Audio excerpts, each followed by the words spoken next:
Zura sat quietly in the cold metal chair, her hands tied behind her back. Her dark violet skin was marked with glowing lines, genetic tags the scientists had burned into her. She didn't cry. She didn't speak. She just stared at the floor. 9. The large white room. Bright light shone down on her. Around her stood 3 alien doctors with emotionless faces. They were from her own species, the Valeri, but today they treated her like an object. "She is weak," one of them said. "Her hips are too narrow. She won't survive breeding." Such a waste. Zura didn't move. She had heard these words before. When she was young, the older women whispered behind her back, "Too thin, too small, not a true mother." And now the scientists were saying the same. They forced her to stand. A machine scanned her body from head to toe. A screen lit up with red warnings. "Genetic markers unstable," the machine said. "Reproduction not recommended." The chief scientist clicked his tongue and looked at the others. "Marker has failed. Useless for breeding." Zura was pushed back into the chair. No one looked at her face. She was now just a number, a failed experiment. The guards came in and dragged her away without a word. Her legs were shaking. She hadn't eaten in 2 days. Her body hurt from the injections, but she still held her head high. She wouldn't beg. They took her to the slave market the next morning. Zura stood inside a glass box, barely dressed, her arms crossed over her chest. Her skin glowed under the harsh lights, but her eyes were empty. All around her, rich buyers laughed, pointed, and made jokes. Only 5 credits, not even worth scrap. Look at those hips. How can she carry children? She's not even attractive. Ugh. Zura's ears burned. She had never felt so exposed, so low. She used to dream of being a warrior or a teacher. Now she was a broken body waiting to be bought. The auction master shouted, "Starting bid, 3 credits." No one moved. 2 credits. Silence. 1 credit? Some buyers chuckled. "Maybe if you paid me to take her," one said. Zura closed her eyes. Then a voice called out, calm, clear, deep. "I'll pay the full 10 credits." Everyone turned. A human man stepped forward from the crowd. He wore a simple brown coat, dusty boots, and had a strong face with kind eyes. The auction master blinked.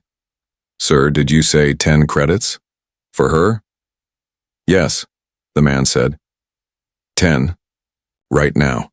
Do you understand she's a failed breed? She's useless." "She's not useless," the man interrupted. "She's alive. That's enough." The crowd began to murmur. Is he mad? A human paying that much for her? Zura looked at the man through the glass. She had never seen him before. He wasn't smiling, he wasn't laughing, he just looked serious. The auction master shrugged. "Fine. She's yours. Take her." Zura was pulled from the glass cage and handed over like property. Her arms were shaking. Her knees nearly gave out. But the human caught her gently. "I'm Callan," he said softly. "You're safe now." Zura didn't answer. She didn't believe him. He took her to a small transport ship and gave her a seat near the heater. Then to her shock, he handed her food, warm soup, real bread. She stared at it. "Eat," he said. Zura picked up the spoon but didn't eat. She waited. For what? For him to command her? Hurt her? Claim her? But Callan just turned away and focused. On flying.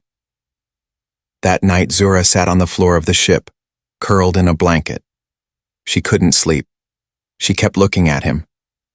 Why did he buy her? Why did he treat her like she mattered? She didn't understand it. Her people had thrown her away, laughed at her, called her worthless. But this human didn't even look at her body. He spoke kindly, gently. He looked at her eyes. Zura touched her stomach. It was empty, cold. But a strange warmth was slowly building in her chest. A question rose in her mind, a question that scared her. What if I'm not broken?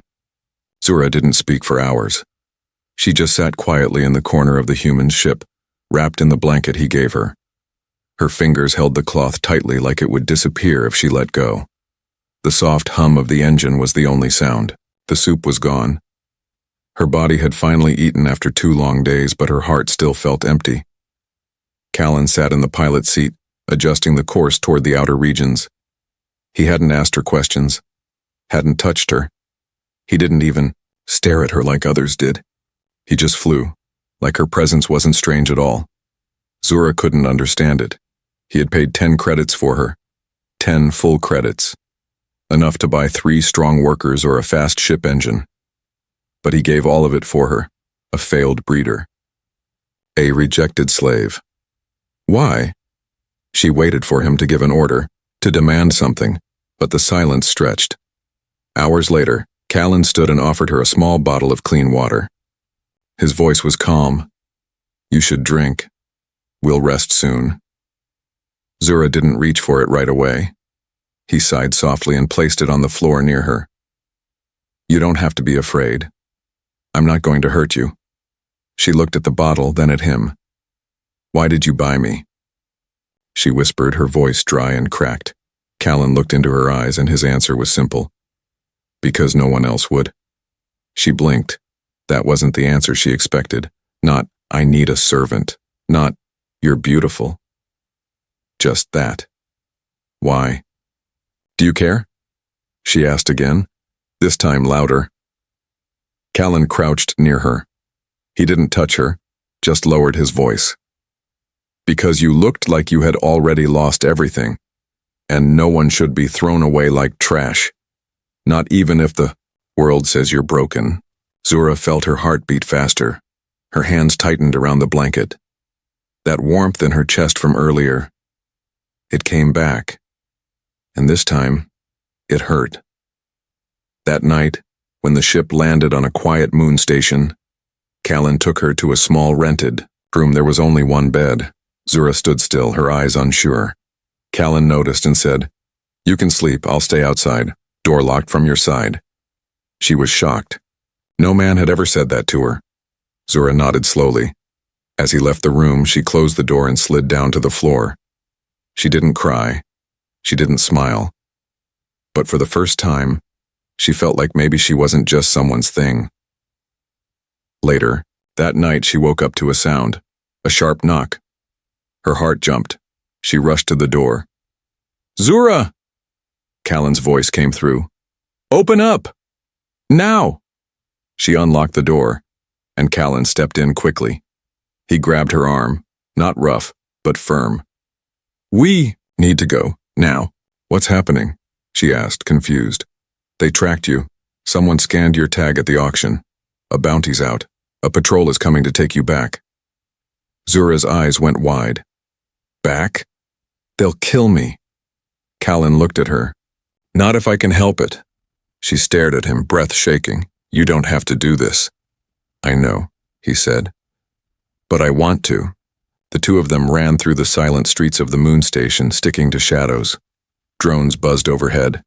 Callan led the way with sharp, fast steps, always keeping Zura close. He had no weapon, no plan, only one goal, protect her. They reached the edge of the docking area. Callan's ship was locked.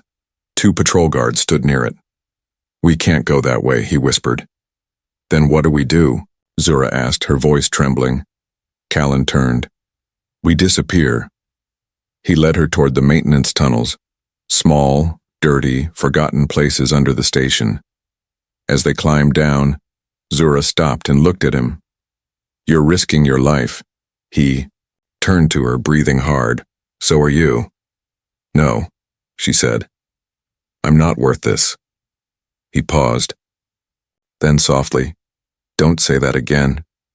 You're worth more than you know. They reached a small hideout in the lower tunnels. There was no bed, no food, just shadows and silence. Zura sat down, tired and scared. Callan leaned against the wall, watching her. After a while, she spoke again. I'm not what you think I am. What do you think I see? He asked. A woman who failed. A body that doesn't work. A problem. Callan shook his head. I see someone still fighting to stay alive. I see strength. Zura looked away, but her eyes were wet. You'll regret saving me, she whispered. Callan stepped closer, just enough for his voice to be clear. Maybe, but right now, I'm glad I did. Outside, the patrol searched for a lost asset, but inside the dark tunnel, a quiet bond began to form between a broken alien woman and the human who saw something sacred in her that no one else ever did. Zura had always known her place. She was born to follow commands, to stay quiet, to obey. That's what they trained her for. Her mother died when she was young. Her caretakers taught her to kneel when spoken to speak only when asked, to never question a male's word, especially not if he had power or coin.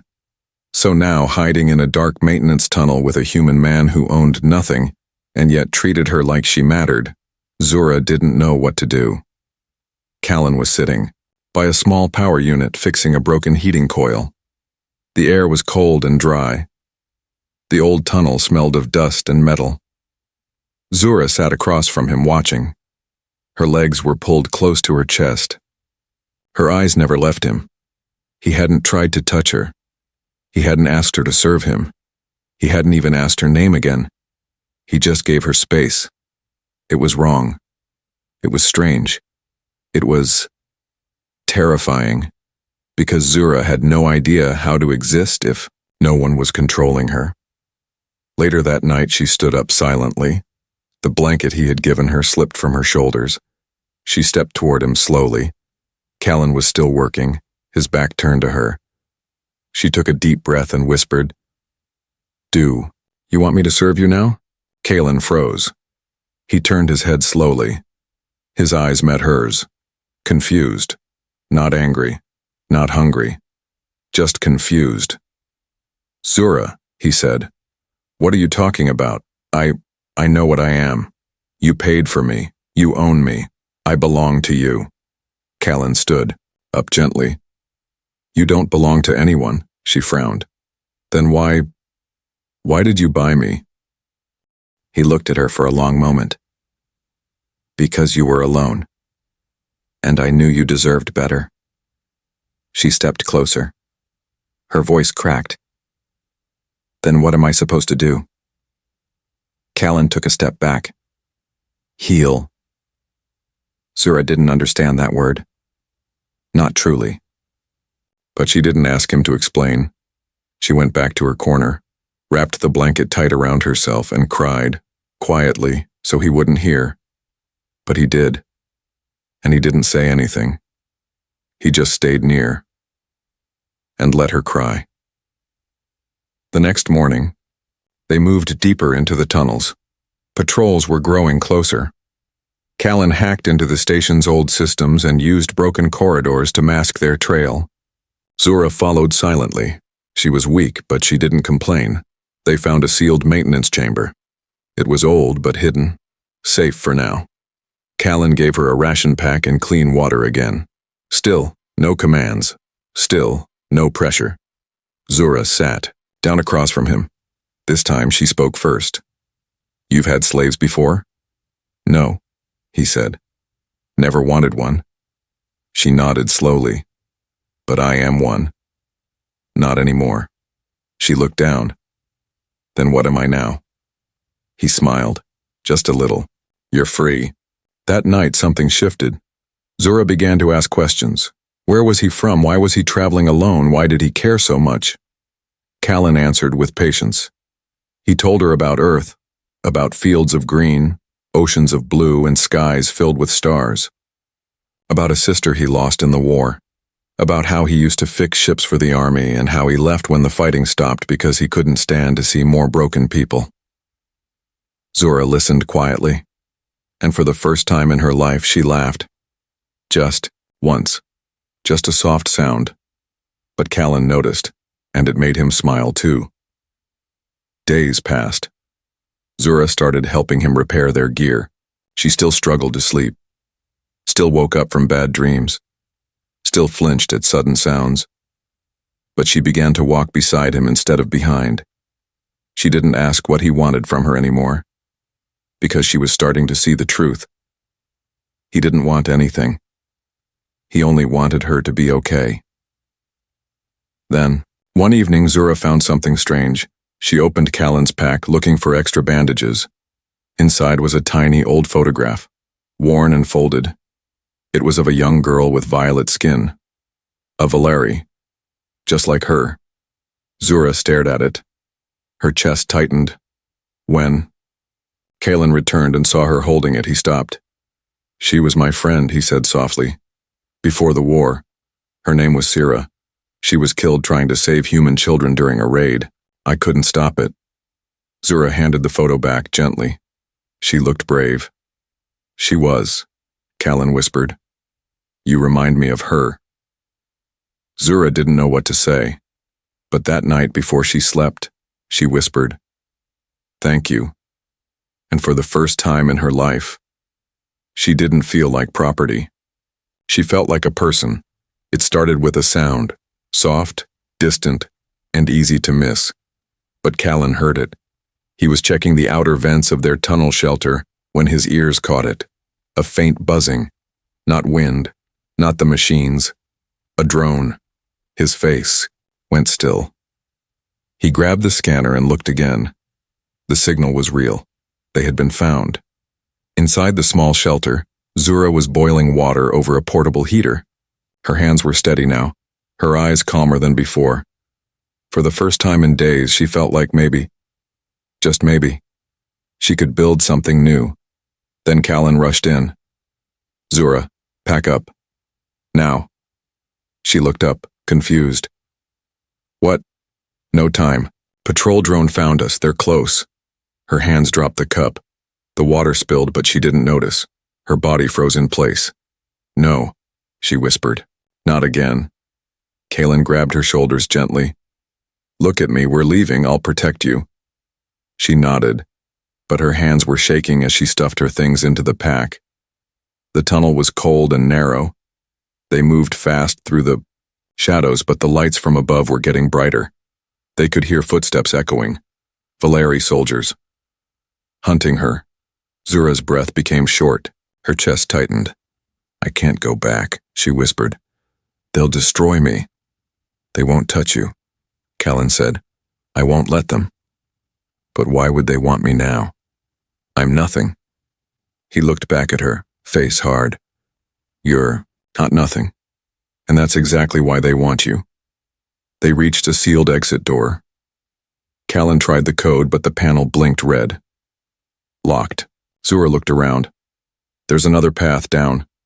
Callan raised an eyebrow. "How do you know?" She placed her hand against the wall. "I was born in a city like this. They use lower escape vents for waste units and servants." He stared at her. "You remember all that?" Zura nodded slowly. "I remember more than they think."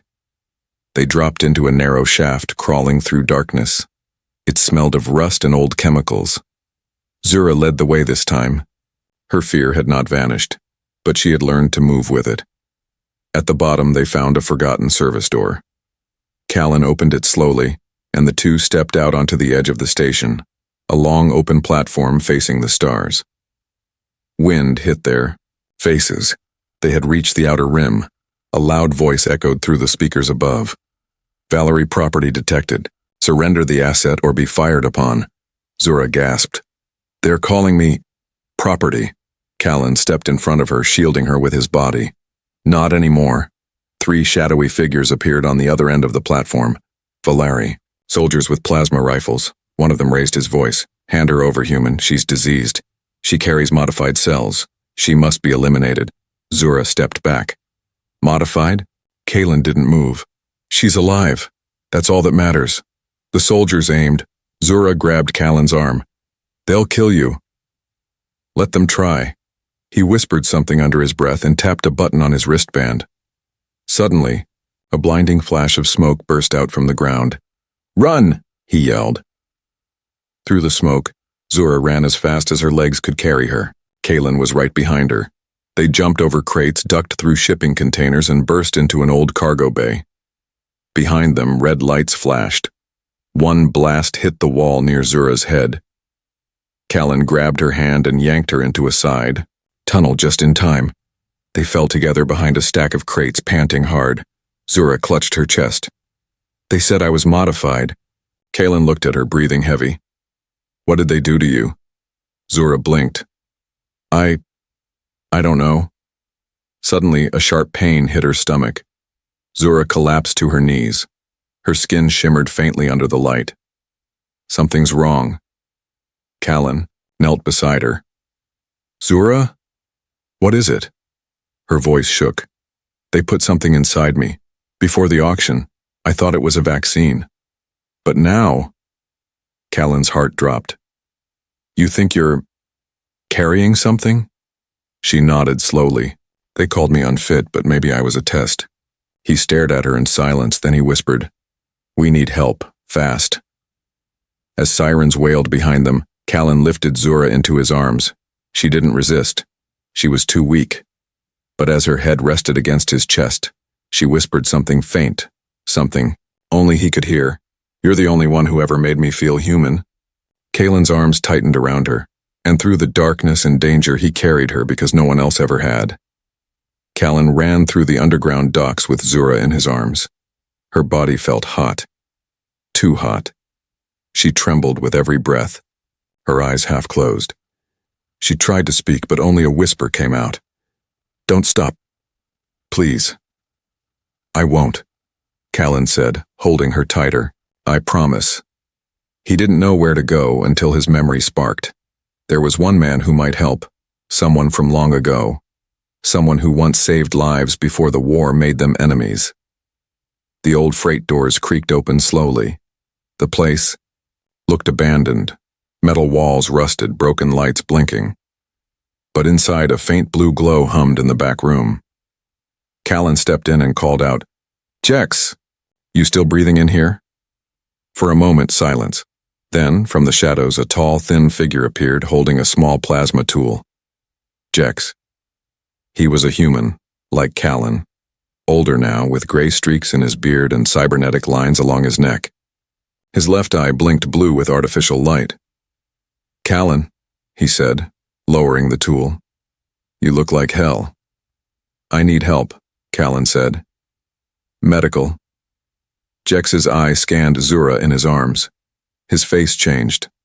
That's a Valerie female. She's sick. You brought that into my lab? I brought someone who's dying. Jex stared at Zura for a long second, then grunted. Lay her on the table. Jex's lab was small but full of working tech. He scanned Zura's body carefully while Callan stood near, fists clenched. After minutes, Jex stepped back, his face pale. They used her, he said. Genetic tampering. Her DNA's been changed. Artificial hormones, nanotech. Looks like forced implantation. What does that mean? Callan asked. It means she's carrying something not natural. Something made. Zura's eyes fluttered. Open. Is it a child? She whispered. Jex didn't answer. Callan moved beside her and gently held her hand. Whatever they did, we'll fix it, I swear. Jex looked at Callan. You know, you've always been reckless. But this is suicide. The Valari military will kill you just for talking to her. I know. And you still brought her here? Callan nodded. Because she's not just a victim. She's a person. And she didn't ask for this. Jex sighed. You haven't changed. Later, when Zura was resting in the med pod, Callan sat alone with Jex near a power core. They shared a small drink, one sip each. Old habit. She reminds me of someone, Callan said. Sira? Jex asked quietly. Callan nodded. She tried to save people too, Jex said. Didn't matter the species. I failed her, Callan said. But maybe I can save this one. Suddenly, the alarms in the lab beeped twice. Jex checked the screen. Damn it, they've found us. Already? Callan jumped to his feet. They followed her genetic trail. We have minutes, not hours. What do we do? Jex opened a hidden door. There's an escape path behind the lab. I'll cover you. Callan hesitated. Come with us. Jex shook his head. No, I've lived enough. But you still have something worth saving. They looked at each other. No more words needed. Callan rushed to the med pod and gently lifted Zura into his arms. She blinked awake. What's happening? We have to go. Jex is giving us time. Zura touched his chest weakly. He'll die. He's choosing to help us. Like I chose you. Behind them, sounds of plasma fire and shouting echoed through the lab, but Callan didn't stop. He ran through the narrow passage, his breath sharp, his arms steady. Zura whispered, "Why do you keep risking yourself for me?" He looked at her, voice strong. Because when the whole world said you were broken, I saw someone worth fighting for. Tears fell from her eyes, not from pain, but from something new. Hope. At the end of the passage, Callan triggered the emergency transport, a small skimmer bike built for one, now barely big enough for two. He helped Zura climb on behind him. She leaned into him, her head resting on his back. The engine roared, and they vanished into the dark sky, leaving behind fire, sacrifice, and an old friend who believed in second chances. The sky around them was dark and endless. Callan drove the skimmer, bike fast across the low atmosphere of the moon. Wind cut against his face. Zura clung to his back, her arms weak, her breath shallow. She said nothing, but he could feel her heart pounding. They had escaped again. But something was different this time. Zura wasn't just scared. She was changing. They reached a small outpost hidden inside a crater wall. Callan used an old code from his army days to open the sealed doors. Once inside, he carefully carried Zura to a resting mat, laying her down gently. She groaned, her hands gripping her side. I feel like I'm burning inside. I know, Callan said softly. Hold on. I'll help you. He activated the medical scanner they stole from Jex's lab. The screen flickered, then loaded her vitals. What he saw made his hands stop. Her body was fighting itself. Something was growing inside her. Not a child, not natural. A living mutation. Zura saw the look in his eyes. What is it? She asked. Callan hesitated. Then he sat beside her. They put something inside you, Zura, before the auction. Maybe to test your genes, maybe to destroy your womb. I don't know, but it's alive. She closed her eyes. Her breath hitched. I remember the pain, the injections. They said I failed their test, but they still did it. Why? Because they didn't care if you lived. They just wanted to use you. Zura's hands covered her face. I thought I was just worthless, but now I'm infected. No, Callan said, grabbing her hand. You are not infected. They did this to you. But that doesn't mean you're broken. The scanner beeped again. A faint heartbeat echoed from the screen. Callan froze. Zura looked up. What is that sound? He didn't answer right away. It's a heartbeat. Her eyes widened. So it's alive? Callan nodded slowly. Yes, but it's not dangerous. It's small, weak, but real. Zura's voice cracked. Is it mine? I think it's part of you.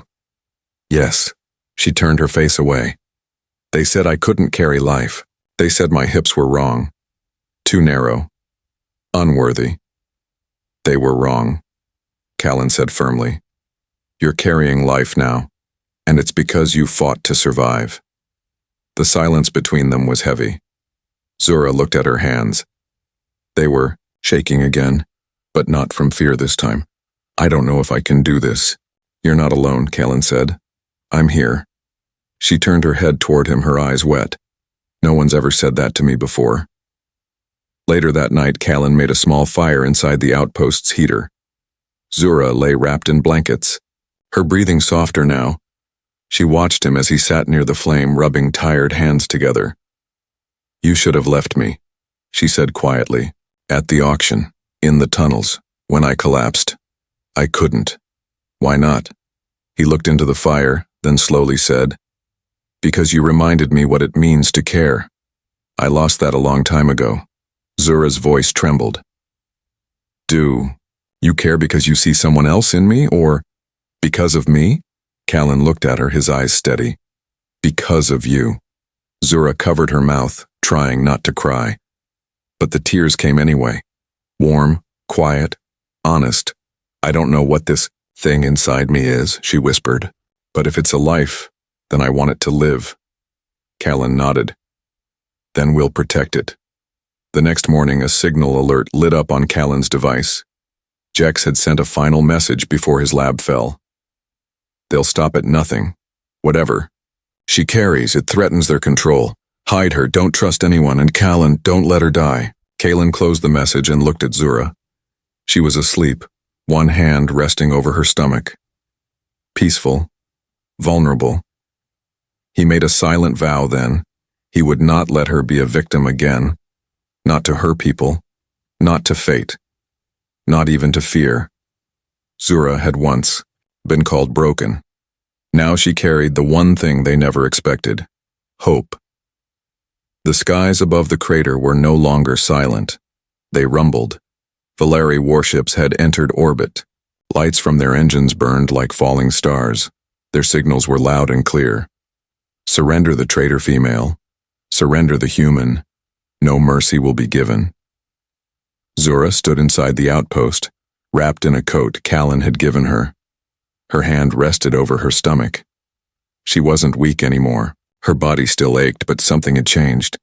She no longer saw herself as a mistake. She saw herself as alive, and she wasn't going to let them take that away. Callan was loading supplies onto the old cargo hauler hidden under the outpost.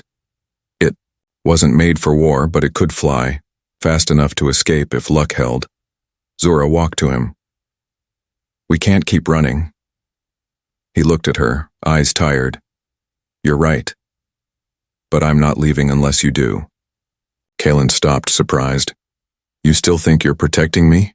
She said, voice soft. But you've given me more than safety. You gave me the truth. That I'm not broken. That I'm sacred. Callan smiled faintly. You always were.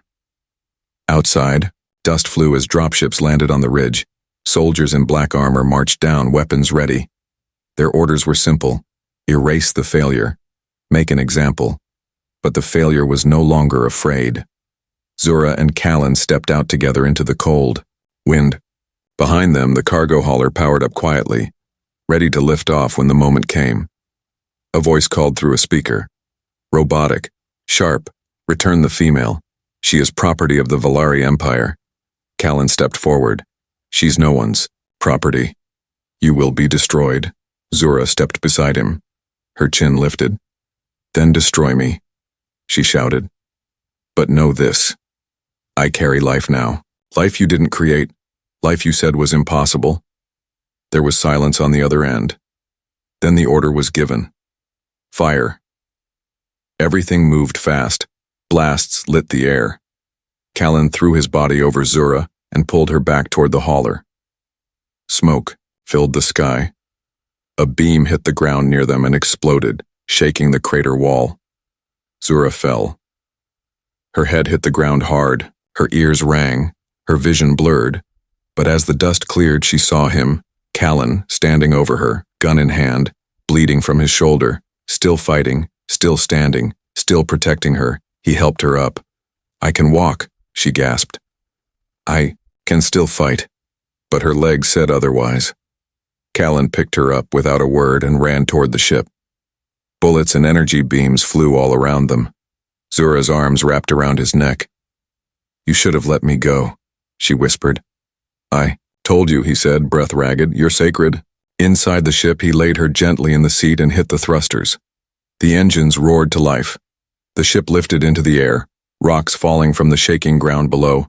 A soldier leaped onto the ramp, weapon raised. Zura reached for Callan's backup blaster and fired. The soldier fell. Her hand trembled afterward, but not from fear, from strength. She had chosen to fight. The hauler shot into the sky, dodging incoming fire. Callan pushed the ship to its limits, weaving between the blasts. Zura sat beside him, eyes wide but steady. "You're bleeding," she said.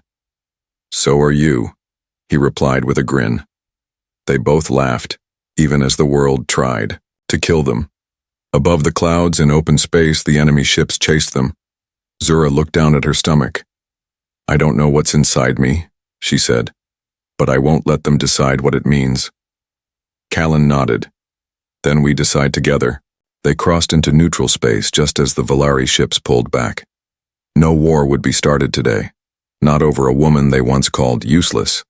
Not over a life they had failed to control.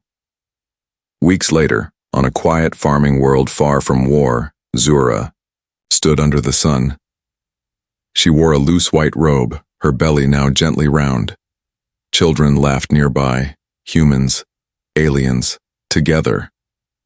Callan walked up behind her and wrapped his arms around her. "You okay?" he asked. Zura nodded, smiling. "Yes. For the first time, I think I really am." He looked at her with deep, quiet love. "You're more than okay. You're everything." She turned to face him. "You never asked for anything from me," she whispered. "But you gave me everything." He touched her face gently. "Because no one has to be perfect to be sacred. And when their child was born, it cried strong. It breathed free.